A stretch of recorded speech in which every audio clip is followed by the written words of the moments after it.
Hello, everyone, and welcome to the Kindness Matters podcast. I'm your host, Mike Rathbun. On this podcast, we promote positivity, empathy, and compassion because we believe that kindness is alive and well, and there are people and organizations that you may not have heard of in the world, making their communities a better place for everyone. And we want you to hear their stories. On this podcast, we talk about matters of kindness because kindness matters. Hey everybody, thanks for joining us today. I am so happy that you made the conscious effort to take 30-ish minutes of your time and join me today with my amazing guest. It just shows kindness, I guess.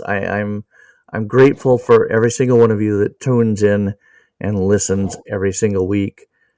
So thank you from the bottom of my heart.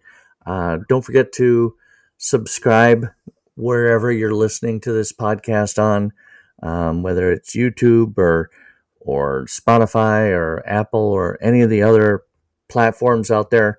And speaking of subscribe, I now have a newsletter that will be going out every month with great stories, stories about kindness, about hope, about inspiration. August is about a pizza shop owner that found out he had people eating out of his dumpster and what he did to rectify that situation. It's a great story. So go ahead and sign up. There'll be a link in the show notes, but it's the kindnessmatterspodcast.com/contacts. And now we get to talk about something really cool. My guest today is Dr. Mark Leonard. He's a human performance expert, industry-leading certified high-performance coach, that's a mouthful, thought leader, psychological capital expert, and public speaker. And he's also an entrepreneur because he apparently had spare time in his life. I don't know. Welcome to the show, Mark. Thank you so much for being here. I appreciate it. Thank you. Looking forward to being here. Yeah. Okay. So what exactly is a human performance expert? Are we talking physical performance or mental performance or? I love that question. I am a mental performance expert. Just if you think about all of the professional sports right now, they have lots of different types of coaches. I am a mindset coach, but I focus, instead of athletes, on business owners and entrepreneurs. Oh, fantastic. Okay. So, and how does one gravitate to that particular skill set / career choice?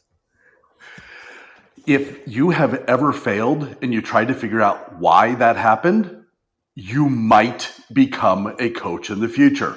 If you have ever had difficulties and trying to figure out, wow, why is it that everyone else around me seems to be so successful and I continue to struggle, and you're looking for the answer, once you find it, you might become a high performance coach. That's probably the easiest, quickest way to say it, but I've been studying human psychology for over 2 decades now.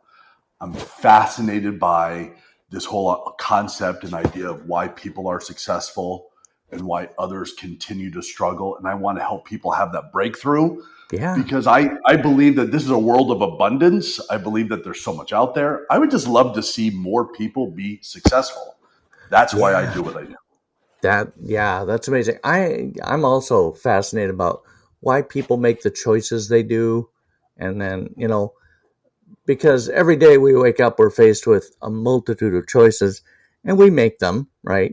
And some are good and some are bad. But I've always wondered, especially for myself, because you were talking about, why, when I fail, did I ever ask, why did I fail? And the answer is yes. Sometimes I came up with the answer. Sometimes I didn't. It was that stupid so-and-so. Oh, yes, the blame game. Yes. Well, it's easy. It's the easy way out, isn't it? It really is. It really is the easy way out. And by the way, I've never failed in business. I have only learned. I And like I that. have I have a belief backed by science, but I have a belief that we are meant to struggle. We're meant to grapple. We're meant to try to understand. And I think one of the big difference makers in people that are happier, in people that are really making a difference in their life, they're the ones that they look at this failure as nothing more than a learning opportunity. What did I learn in this instance? What could I have done differently? And when we begin to dissect and really look at internally what were our decisions, how could we have done it differently, all that is telling us is there are lots of ways to succeed. Let me give a quick example. Yeah. Have you ever, if you have children, when your child is young or your grandchild and they are beginning to walk, when they trip and fall, do you berate them? Do you yell at them? Do you spank them? Do you make them feel stupid for all of the things that they did because they tripped? No, of No. course not. We pick them back up and we allow them to try again. So then why is it that people, when we make mistakes as adults, we berate ourselves, we beat ourselves up, we begin to believe that we're stupid, when the reality is, no, you're learning. Right. Right. That's a great example though. Because yeah, and you wouldn't berate a child because they tripped and fell or um now, I will say when my kids were teenagers and they would do silly stuff that would maybe wasn't quite and they got hurt, I think my answer was what was my answer? Oh, I think my answer to that was, did you learn anything? Yeah, Yeah. right? So there it is. What did you learn? And I made the mistake once of asking one of my teenage boys, I found out that he was wrestling a 12-foot alligator without training. Shut up. And yeah. And I decided not to ask him, what did he learn? Because his response would have been, oh, I learned that I could wrestle an alligator. Right. And Okay. live. Maybe not the best approach. So I could definitely see the loopholes in that question, but we could begin to ask ourselves, all right, so you don't have training in this. Yeah. What did you learn about the alligator that could have been dangerous for you? He goes, oh, that tail. Yeah, that tail, when it whips around, is designed to trip you Yep. so that the alligator can then attack and get you. So, all right, what if it didn't go well? Well, it did, Dad. It did. I know. You're Superman. You're a teenage boy. But what if it didn't? So then we begin to practice the idea of what happens when things go wrong and how can we be successful in that. Yeah. Wow. How does one go about wrestling a 12-foot alligator? I, that's the first question in my head. That's probably not the right question, but that's the first one that came into my head. Well, Um, I think my dad, my inner teenage boy was like, oh, that's so what was cool. that like? And what was the conversation that led to that? And he laughs and, So look, it many was stupid. questions. Yeah, so many questions. But let's have a conversation about what could you do differently. All right, so you want to wrestle. Do you want to get training in that? But we lived in Central Florida. Would you like some Okay. training so you could do that without putting yourself in as much danger? It's ways to phrase it. Start looking at it. Yeah. Yeah, absolutely. And that was going to be my next question was because I know now you're in Arizona. I'm like, do they have a lot of alligators in Arizona? So that answered that question. So so and so this curiosity about the human mind and performance, mental performance, that led you into um, the happiness breakthrough. It did. It did. So it started with my studies for my doctorate. Okay. And I was looking at sales teams and I was trying to understand if you take a very large national organization that has regional sales teams, why was one so successful and one was not? And it was part of that study that I fell upon coaching and leaders that coach as opposed to leaders that tell or dictate or leaders that are hands off tend to have sales teams that perform better. Now, here's one of the funny things. We sometimes put on our junior high hat and we remembered what it was like in junior high, and the coach or the PE teacher would yell and say, no, we don't do that, blah, blah, blah. That's not leading, and Right. that's not coaching. Coaching is an exploratory practice wherein we understand where is their current capability. We measure that. What would they like their capability to be? We begin to forecast and put that into the future. And then we look at what are the skill sets that someone needs in order to achieve that. So coaching practice looks right back at, ironically enough, my master's degree, which was the psychological study of how to create learning environments. So Oh, we do the same type of mental modeling of where is someone, where do they want to be? Let's measure it. Let's understand the habits that are going to drive someone to sure. that successful point. Yeah, perfect.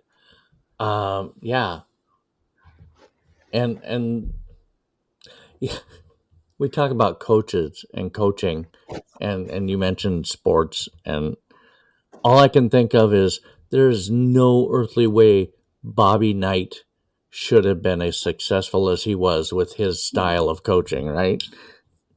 You know, but aren't there CEOs that are irate and mean and angry and successful? Yeah, I Aren't guess.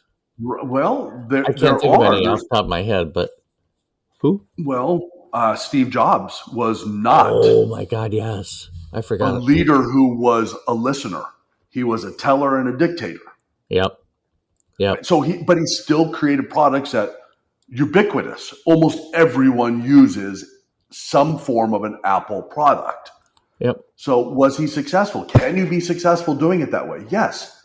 But what if you could be successful and happy? What if you could be successful and giving? What if what if at the end of the day you weren't exhausted but you were fulfilled? What Yeah. would your life look like if you could do those things? That's the real And goal, isn't it? well, it is. Or it It should be. is. And I it is for me, and it is for most of my clients. In fact, honestly, I don't accept everyone as a client. I only accept those who have a goal that they're working towards, that they're struggling with, but they want to be good humans in the process. They want to grow in the process. They want to go through difficulties, and it's okay to have difficulties. Yeah. Uh, and I'm not sure if I asked permission, so I guess I'll say it, and if you don't like it, you can edit this part out. But, Go for it. but okay, the Apostle Paul, he talks about having joy in your tribulations. Yeah.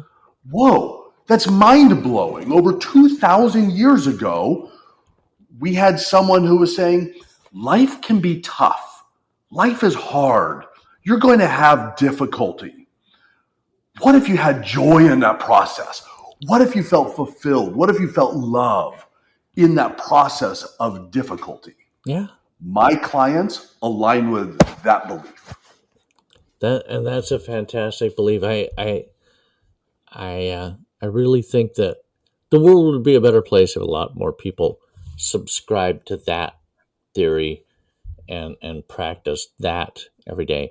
And this is kind of going into the kindness thing. So, um, but besides your coaching, you're also an entrepreneur. You and your wife, right? Yes, absolutely. It's a Uh, joint thing. So it is. Yeah, we own a couple of franchise locations of a dessert shop called Jeremiah's Italian Ice. And I love that in the introduction you said, "Oh, because Mark didn't have, enough to do, he decided to own more." And but that's the funny thing about being high performing is when you have it all figured out, you could do all those things that derive and bring a lot of joy, that bring a lot of happiness, that give a lot of opportunity, and you're doing it without feeling overwhelmed or stressed. Now, do I have difficult days? Of course. Yeah. Who doesn't? But I bounce back very quickly from those difficulties that a lot of people express. Yeah, so we do. We have 35 teenage employees who are running $1 million stores. That's Now, crazy. notice what I said. They are running $1 million stores. Yeah. That I am not on site every single day. I trust teenagers to be successful leaders. I coach them how to do that. You coached him how to do that? Oh, absolutely. Okay. Yeah. Okay. Yeah, and because it's kind of an in thing these days, probably since the pandemic, to kind of blast um what are those? Gen Alpha? No.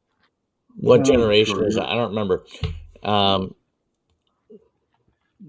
as being lazy or not willing to work, or and that seems to be anytime I see a story about a business going out of business, or closing its doors, you go into the comments and it's all, well, that's, they couldn't find workers, they couldn't find this, that, the other thing, or the workers they had were teenagers and they didn't want to work. And I don't think that's the case at all. No, the lies that people tell themselves about that generation, Yeah. which is ironic because let me go back to that toddler learning to walk. You don't berate them. No. And then when someone graduates college, you don't berate them. You don't berate the older generation. I don't sit here and berate my father who, he's 84 years old and stumbles. I don't berate him. But for some reason in our culture, we believe it's okay to say a teenager. That's the exception. Yeah. They're no longer human at this point. So let's berate them because they're lazy. How about the owners take some responsibility and say, that's the culture I was creating. That's the culture that I allowed. Were they lazy? No. You were lazy as a leader. You allowed that to happen. Yeah. Yeah. And that's true. And it's so funny because there are dozens and dozens, literally, of examples of um, owners who fostered what you're talking about, and trusted the kids, and the kids came through for them.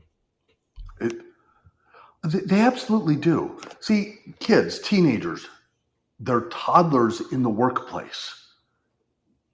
They're toddlers in the workplace. If Yeah. they're a toddler in the workplace and they make a mistake, they may not know. I remember one of my employees, we said, okay, here, we're going to go to the back of house.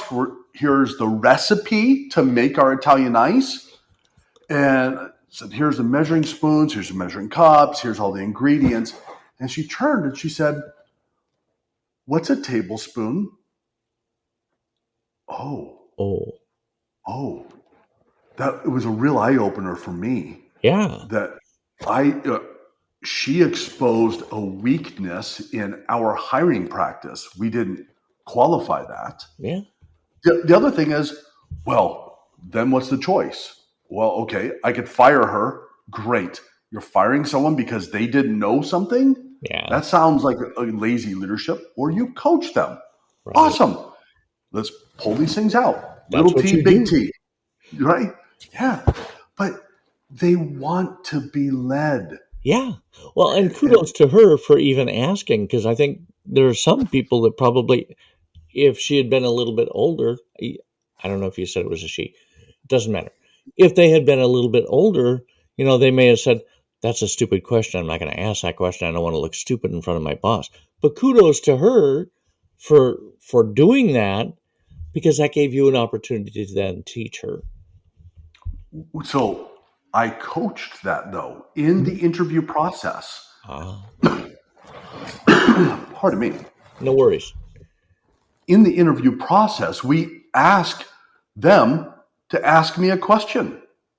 Oh, And so if they don't know how to ask a question, which again, they're toddlers in the workplace, we rephrase it and say, hey, you have a business owner who I have 6 kids, I have 13 grandchildren, we own multiple businesses.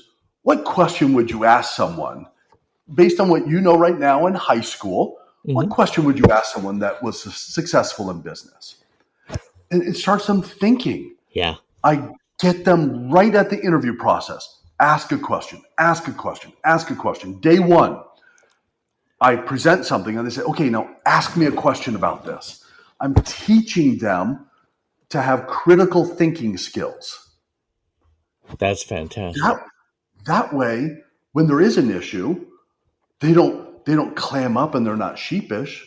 They already have asked many, many questions. Yeah, They know how to ask a question. Now I have someone that's moldable, right? absolutely, And, absolutely. and that is what sets them up for college. That's what sets them up for the next phase in life, whatever that is. Yeah, Learning to ask those questions, yeah, coaching them through the process. Yeah. that's fantastic. That's so cool. And I was just thinking about. I don't want to go into that story, but an example I saw recently of a bunch of teenagers that kind of took over a restaurant when the owners had to be out, and they actually trained each other how to do different aspects of that job. I'm like, so not only were they, because when they first started, when we all first start, right, we're new and we're trainees, but then they stepped up and trained the newer people. And those kids that work for you are going to be the leaders of tomorrow, and that gives me hope. I've got to tell you, those kids are amazing. And I would put my my young teenagers, my young ones, these toddlers in the workplace, I would put them up against any age workforce. They work hard and they lead each other. Yeah, One of my favorite questions I ask them is, when they present a problem, hey, we've got this issue over here, and they're describing it. And I stop and I say, okay, if you were boss for the day, what would you do? See, again, yeah, I'm not dictating, I'm coaching. What would you do? Oh, I would do this. Okay, do do it. that. Do that. And then let me know. Let's talk about it. Yeah, That gives them confidence. yes. And the other thing is, in I love when my employees make mistakes. You I don't can make often hear a boss money. say that. Well, I can make money off of mistakes. Yes, it's because I'm a great business person, but let me tell you why. Okay. One, I let these teenagers know I need you to make mistakes. And they look at me because they're in high school. Well, we're not supposed to make mistakes. I said, oh, I'm so glad you're perfect, but let's pretend you're not and you're going to make mistakes. And I need you to make mistakes because, one, you're going to learn the right way and the wrong way. And that's great and that's valuable. Two, you'll never make a mistake that will cause me to go out of business.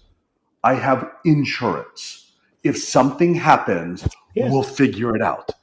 Number three, if you make a mistake, I want you to make it the prettiest mistake you've ever made. You put it in the freezer, and we're going to go donate that. Oh. We're going to go give that to somebody. Oh. Oh, now there's tangible value in their mistakes. Yeah. A donation. a gift, a service. We Yeah, for take sure. we take them down to the food bank. They're quote unquote mistakes. A mistake could be someone wanted vanilla instead of chocolate, so you have to remake it. Okay. Great. Finish making it wrong. Make it the best beautiful wrong you've ever made. Someone will love it. Yeah, well, absolutely.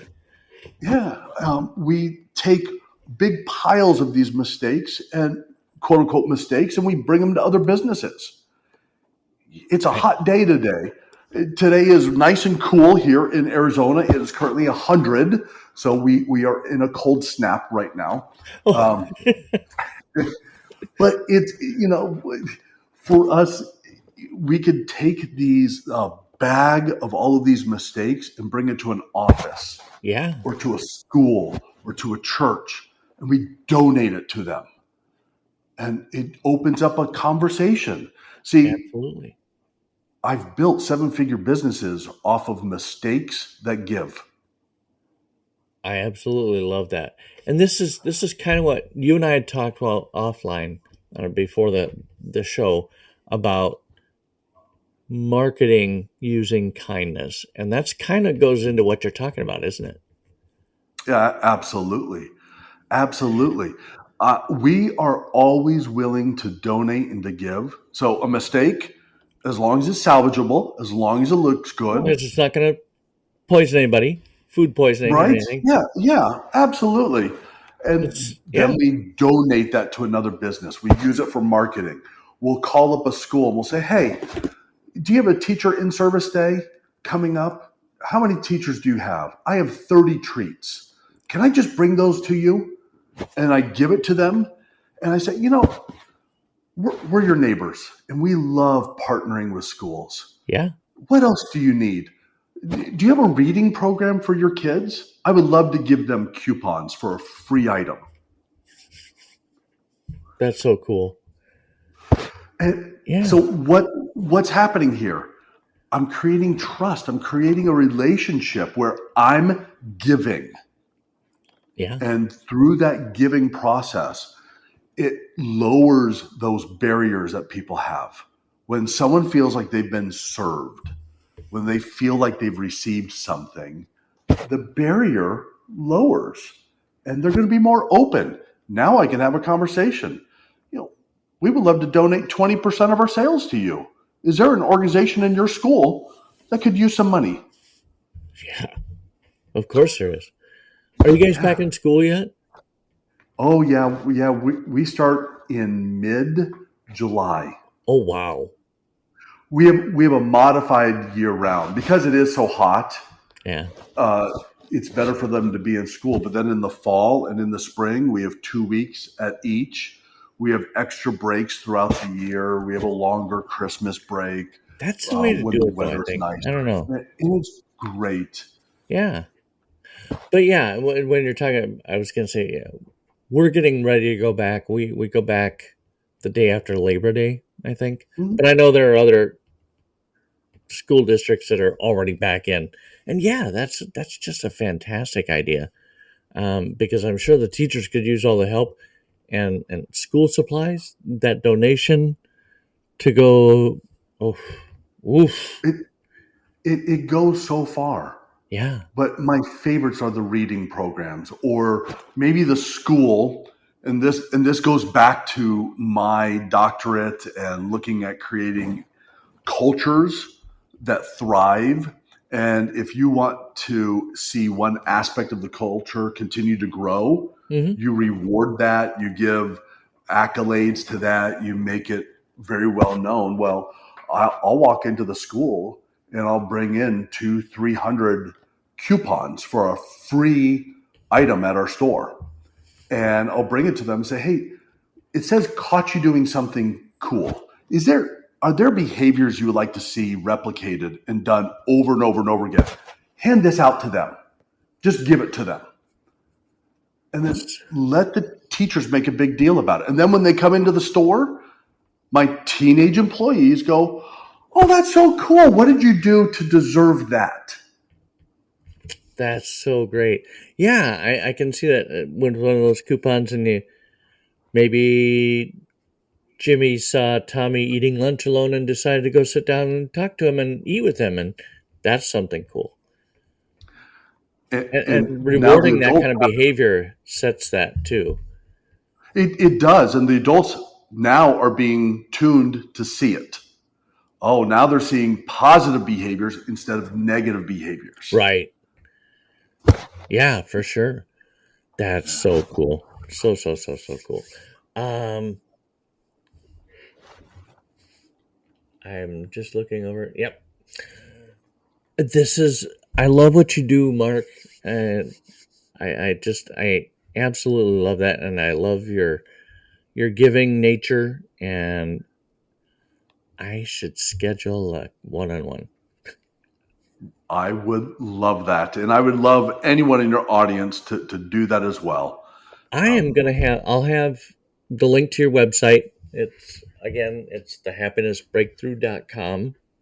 I moved away from my microphone. I hope that doesn't have screwed up. Thehappinessbreakthrough.com. And if you would like to work with Mark, we could all be better, right? No matter how good we think we are, we could all improve. And I think Dr. Leonard has the key to that. So if you want to move up in your career and take it to the next level, I would highly suggest clicking on the link in the show notes for that. I would love that. They can follow me online on all the social media, The Happiness Breakthrough. Perfect. Thank you so much for your time today, Mark. I do appreciate it. Do. It's better than do. Appreciate it, and this is really something to think about and something we can all learn from. Thank you, Mike. I appreciate you just doing the good work out there. Keep spreading kindness. Keep spreading love. Will do, sir. Take care, and we'll talk soon. Bye. I want to thank you for taking the time to listen to this episode with my guest, Dr. Mark Leonard. I hope you were able to take something positive from the time that you spent with us today. Maybe you'll be inspired. Maybe you'll be motivated.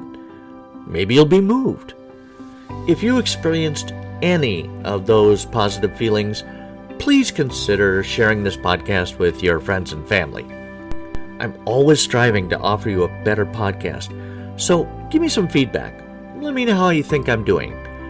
You can email me, Mike at thekindnessmatterspodcast.com, or leave a message on any of the platforms that you're listening to this podcast on, or on our social media pages like Facebook, Instagram, LinkedIn, TikTok, you name it, YouTube. I forgot about that one. You can leave a message there too. Just let me know how you think I'm doing. Let me know if there's something you'd like to see or hear on the podcast. And yeah, let's stay in touch. Let's engage, shall we? This podcast is part of the Mayday Media Network.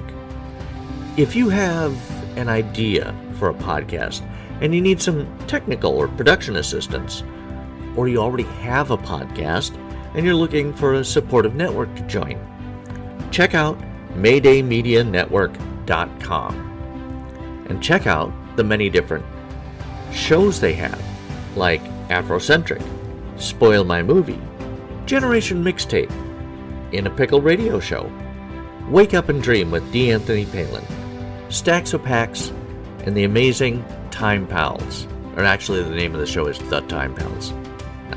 They are amazing, but that's not part of their name. We'll be back again next week with a brand new episode, and we would be honored if you would join us for that. You've been listening to the Kindness Matters podcast. I'm your host, Mike Rathbun. Have a fantastic week.